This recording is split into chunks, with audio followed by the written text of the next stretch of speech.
7:21 está con nosotros Ana Cristina Ruelas, como le avisábamos desde el arranque del programa. Ella es la directora de Artículo 19 para México y Centroamérica, y a quien me da mucho gusto tener en esta mesa, que espero que sea la primera de muchas. Ana, ¿cómo estás? Muy bien, gracias Mario, muchas gracias por la invitación. Oye, ayer el presidente hace estos anuncios, un evento criticado porque dicen que fue un evento donde se anunciaron medidas para la protección de la prensa o sin periodistas, salvo los que estaban cubriendo, que fueron los que usaron la palabra cuando nadie se las dio, sino en el minuto de silencio son los camarógrafos, los compañeros camarógrafos, los compañeros fotógrafos, los que dijeron que pedían justicia y ya no más discursos. ¿Cómo viste lo que se anunció? ¿Es algo nuevo? ¿Es lo que ya existía? ¿Es lo que ya existía pero que dicen que ahora sí lo van a hacer? ¿Qué fue lo que se anunció? Bueno, lo que se anunció, primero hay que tomar en cuenta que este anuncio viene muy tarde. Desde hace... Llevan 30 periodistas asesinados con el... en este sexenio. En este sexenio. Más de 30, 33. Y esos periodistas, lo que nosotros esperábamos es que ese mensaje viniera con el primer periodista. Porque ya veníamos viendo, claro, después del periodo de Felipe Calderón, un incremento súbito de las agresiones contra la prensa. Y teníamos que tener este mensaje de no más impunidad desde el momento uno, desde el minuto uno en el que ocurrió el primer asesinato contra la prensa. Sin embargo, así no sucedió. Ahora, en cuanto a las medidas, si bien es cierto que estas medidas son las que ha solicitado la sociedad civil y los periodistas en diversos momentos, la integralidad del sistema de protección, que no haya más una fragmentación entre el nivel estatal, el nivel federal y las propias instituciones que conforman la Junta de Gobierno del Mecanismo de Protección, lo cierto es que lo que esperábamos en ese momento eran resultados.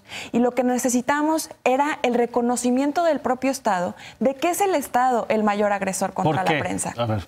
Porque... Primero, esto es muy importante lo que estás diciendo, porque hay, incluso desde algunos periodistas, hay que decirlo también, esta crítica de que se le quiere echar la culpa al Estado de lo que hace el crimen organizado. Bueno, ustedes han documentado en el artículo 19 que no es una teoría... No es una interpretación, es un análisis de la realidad de dónde provienen las agresiones a los periodistas. Efectivamente. De las 426 agresiones que se documentaron en el artículo 19 en 2016, en el 53% de los casos se identificó como perpetrador a alguna autoridad. En los casos en los que no se identifica perpetrador, se determina que no existe un sujeto identificado y solamente en el 4% de los casos se identifica el crimen organizado como el perpetrador. Esto no significa que el Estado no esté coludido con el crimen organizado y que sean estas fuerzas las que cometen las agresiones contra la prensa. Pero lo cierto es que son fuerzas del Estado las que cometen las agresiones y que es necesario el reconocimiento del propio Estado de este problema para que diga que se va a investigar a sí mismo y que realmente va a iniciar un combate contra la comunidad. Hay un segundo momento de responsabilidad de la autoridad.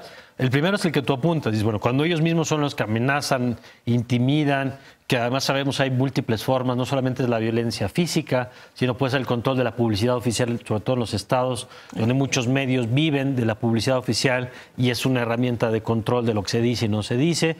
Pero hay, insisto, un segundo momento que tiene que ver con la investigación. Ayer decía el presidente, cuando se acercó con los periodistas, que bueno que se acercó al final a hablar con ellos, con los fotoperiodistas, y les decía, no van a quedar en la impunidad.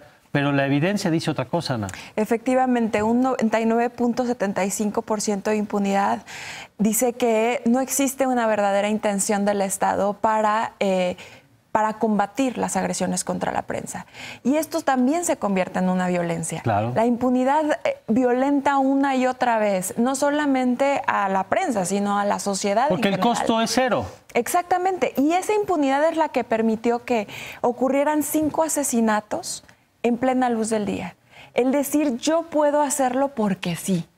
Puedo dar 12 balazos a una persona con 2 armas diferentes y lo puedo hacer porque sí, porque no hay nadie que me va a detener.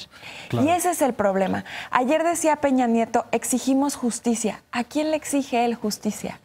Nosotros le exigimos a él justicia. Él tiene que brindar justicia. Él y del Estado. Y el Estado. Las procuradurías, los jueces, todos los Él tiene que garantizar eso. Es el Estado. ¿A quién le está exigiendo Ahora, vamos a esa parte. porque decías, llega tarde, son instrumentos que ahí están, pero que no funcionan. Si nos puedes contar, para quienes no están más familiarizados con esto, ¿cuáles son los mecanismos? Por ejemplo, se habla de Fiscalía de Protección a Periodistas o el mecanismo de protección a periodistas. ¿De qué estamos hablando y qué recursos tienen? Porque luego la otra es que en el papel yo creo un instrumento, pero si no le doy presupuesto, pues ¿para qué lo tengo ahí? Efectivamente, ¿no? Sí. Eso es uno de los grandes problemas. El mecanismo de protección a periodistas es un conjunto de instituciones, está conformado por una junta de gobierno, con un conjunto de instituciones que son la Secretaría de Relaciones Exteriores, la Policía Federal, la Comisión Nacional de Derechos Humanos, la Secretaría de Gobernación, la Procuraduría General de la República, representada por la Fiscalía Especial de Atención a Delitos contra la Libertad de Expresión. Esta Junta de Gobierno tiene 3 niveles de medidas: las medidas de prevención, las medidas preventivas y las medidas de protección. Para que nos demos una idea, las medidas de prevención lo que buscan es que esto no vuelva a suceder. Y aquí es donde entraría el tema de la impunidad, ¿no? ¿Cómo me aseguro de que no haya más agresiones si no estoy investigando las existentes, ¿no? Eso tiene que ver. O cuestiones de política pública. ¿Cómo voy a hablar de no criminalización contra la prensa si siguen existiendo delitos que tipifican los delitos contra el honor, la calumnia, las injurias, etcétera, ¿no? Esas son medidas preventivas. Después vienen las medidas de protección, que son las que sí hace el mecanismo, que son darte un botón de pánico, hacer extracciones, es decir, sacarte de tu estado y mandarte a otro estado porque siente que hay un nivel de riesgo alto, ponerte escoltas, carros blindados, etcétera. Eso es lo que hace el mecanismo. Pero cuando tú entras al mecanismo con una amenaza, el problema existente hoy por hoy es que esa amenaza, a pesar de ser conocida por la propia Fiscalía, que forma parte de la Junta de Gobierno, no se investiga. Entonces, el periodista amenazado está en el mecanismo, recibe pero no se investigan los responsables de la amenaza. Pero no se investiga a los responsables de la amenaza y entonces, ¿qué sucede? Que los responsables vuelven a amenazar y vuelven a amenazar y vuelven a amenazar. Parte de la investigación tiene que ver con, bueno, primero, quién amenaza y luego, cuando ya ocurre el hecho, quién es el autor material. Pero muchas veces estamos ante escenarios donde la persona que actúa, que dispara, no es la persona que ordena necesariamente el ataque. ¿Qué hay en ese sentido en estos casos recientes? Eso es el tema en el que estamos en el hoyo negro.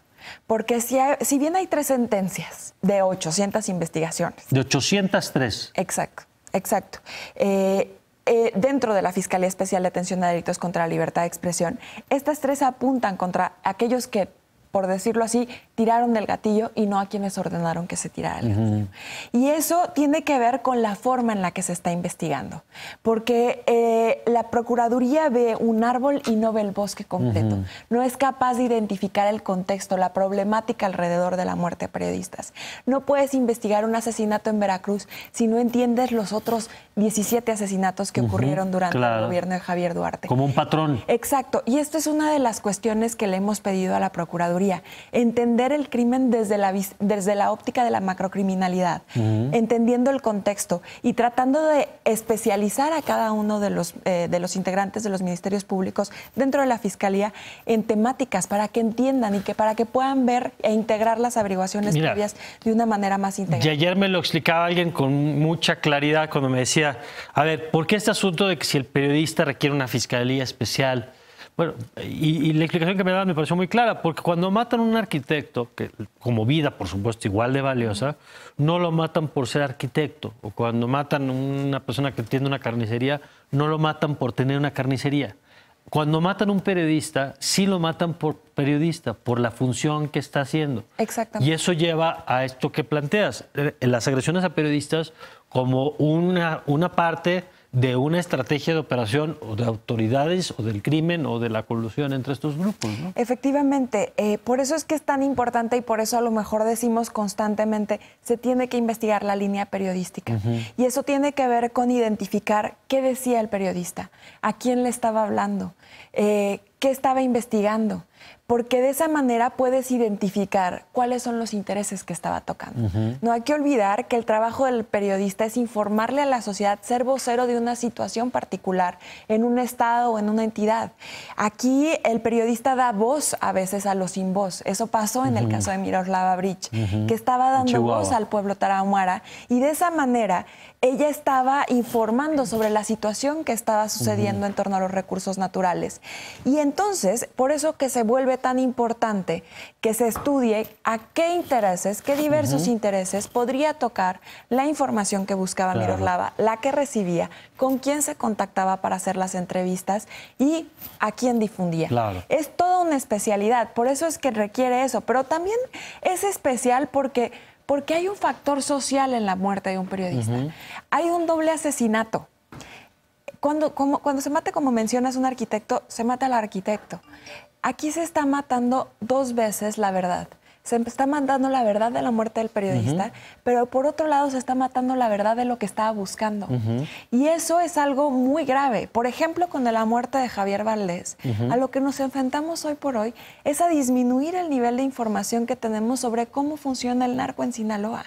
Y eso de alguna manera es una ruptura de la historia. Estamos hablando de que en 30 años, Río 12 y toda la información que Javier proveía te permitía contextualizar la situación de Sinaloa durante el tiempo en el que él estuvo escribiendo. Sí, y es un golpe para eso. Dos puntos finales, Ana. Primero, ¿qué esperarías que ocurra a partir de lo que anunció ayer el presidente Peña Nieto para que justamente pues, veamos algún cambio significativo? Bueno, resultados en el corto plazo. Sinceramente, yo esperaba que el día de ayer se anunciara un resultado y un reconocimiento de que el Estado es la mayor amenaza.